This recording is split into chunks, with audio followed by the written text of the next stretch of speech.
السلام عليكم ورحمة الله. استقبال الفريق الأول سعيد شنقريحة رئيس أركان الجيش الوطني الشعبي هذا اليوم الأربعاء 6 ديسمبر 2023 بمقر أركان الجيش الوطني الشعبي.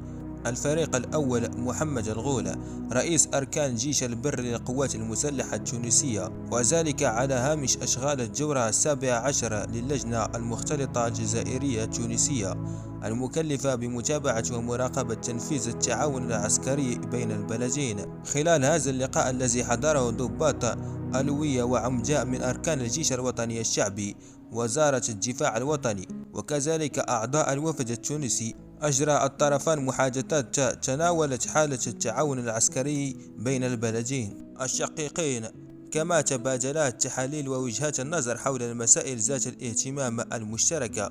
في ختام اللقاء تبادل الطرفان هدايا رمزية